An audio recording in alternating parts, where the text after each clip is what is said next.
ninaitwa Mathayo Cosmas Kizizili, ni rais wa PSA. Ninakukaribisha sana katika makambi yetu ya Pasaka ambayo yanakwenda kuanza tarehe 12 mpaka tarehe 16 mwezi wa 4. Hii haijawahi kutokea Tanzania. Nikukaribishe Mtanzania ambaye unanisikiliza kwa njia ya mtandao.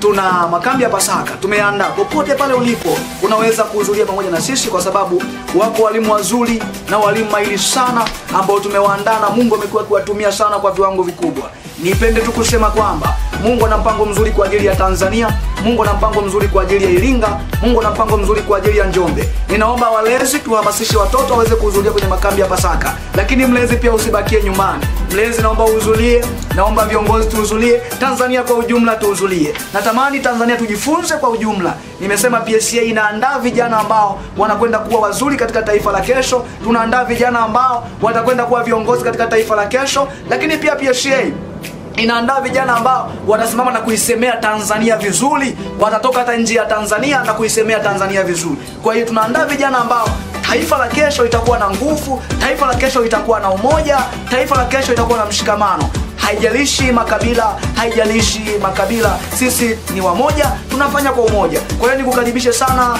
mpenzi mtazamaji, ya kwamba karibu sana kwenye makambi yetu ya Pasaka. Tunao walezi wazuri, tunao walimu wazuri ambao tumewaandaa wanatufundisha kwenye makambi ya Pasaka. Lakini moja kwa moja nikwambie kwamba tutakuwa na waimbaji mbalimbali, waimbaji ambao unawafahamu na usiowafahamu utawakuta kwenye makambi yetu ya Pasaka. Tumewaandaa tayari, wamejiandaa vizuri, wanamuomba Mungu sana wafanye vizuri kwa ajili ya makambi haya ya Pasaka. Lakini pia mbali zaidi tutakuwa na mkesha wa kusifu na kuabudu. Ile siku ya mwisho tutakuwa na mkesha wa kusifu na kuabudu, ambapo pia huo mkesha utaambatana na waimbaji mbalimbali ambao watasifu na kumwabudu Mungu.